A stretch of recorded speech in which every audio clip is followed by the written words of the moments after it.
Donc ici, on arrive sur le tableau de bord du vote en lui-même, où on va pouvoir faire configurer son vote en 4 étapes. D'abord, configurer le vote, ensuite importer les électeurs, saisir son bureau de vote et enfin rédiger ses communications.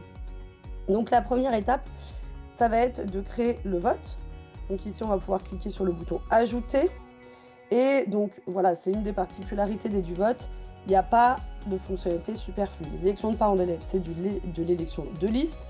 Du coup aussi, on vous laisse le choix uniquement de créer un vote de liste. Vous ne pouvez pas vous tromper. Donc on va cliquer ici sur « Créer un nouveau vote de liste » et on va venir pouvoir déployer ce bloc pour configurer notre vote.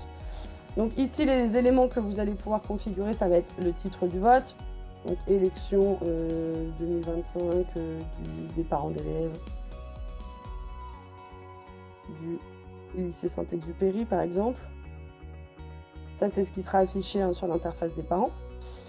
Vous allez choisir une date de vote, donc c'est ici où vous allez déterminer si votre vote va durer sur 1 ou 5 jours. Vous mettez bien l'heure, hop, date de fin, on va dire vendredi. Vous mettez bien les heures de vote, et voilà. Et ensuite, ici, vous allez devoir déterminer le nombre de sièges qui sont à pourvoir pour votre établissement. Donc, vous mettez le nombre, et en tout cas, ensuite, on a pré-rempli pour vous toutes les règles d'attribution de sièges. Ici, vous n'avez rien besoin de toucher, vous ne pouvez rien toucher, puisque ce sont les règles qui sont définies dans le Code de l'éducation. On fait de la majorité simple, avec une répartition des sièges au plus fort reste. On fait un vote à bulletin secret avec vote blanc possible, etc. On est capable également, vous le voyez, de gérer les cas d'égalité des voix. Donc si jamais vous aviez plusieurs listes en concurrence et que le reste restant à pouvoir était égal sur les deux listes, eh bien on affecterait le siège au candidat le plus âgé. Ici, vous pouvez sauvegarder et... Ah, je me suis trompée de date, et oui. Voilà. Et vous allez pouvoir donc accéder ici à cette étape qui est donc l'ajout des candidatures. Donc vous allez pouvoir ajouter votre première liste. On va l'appeler liste bleue. Vous avez la possibilité d'ajouter un logo pour cette liste, une profession de foi, enfin un fichier PDF, mais en général ce sont des professions de foi. Vous pouvez ajouter une description si vous le souhaitez, si la liste vous a demandé d'en mettre une. Et enfin, vous allez pouvoir ajouter donc les candidats de votre liste un par un.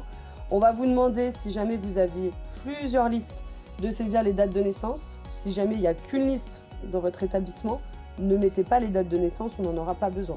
Voilà, la date de naissance, vous l'aurez compris, on s'en sert uniquement pour traiter les cas d'égalité, si jamais il y a un cas d'égalité.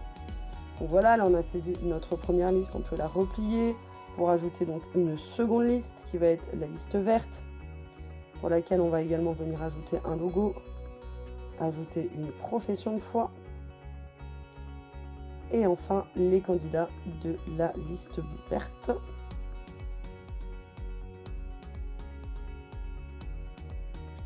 Voilà, donc là j'ai mis 2 candidats par liste. On va pouvoir sauvegarder, et dès que vous avez sauvegardé, vous accédez à une étape qui vous permet de prévisualiser le bulletin de vote. Donc ça ressemble sensiblement à ce qui est affiché sur les interfaces des votants. Donc en tout cas, voilà, ici vous pouvez sélectionner la liste, vérifier que tous les candidats sont bien saisis, qu'ils ont bien été saisis dans l'ordre qu'ils ont été déposés dans lequel ils ont été déposés par le dépositaire de la liste. Et vous pouvez vérifier que la profession de foi est bien la bonne également. Donc voilà pour la partie configuration des votes. Vous pouvez ensuite retourner à l'accueil.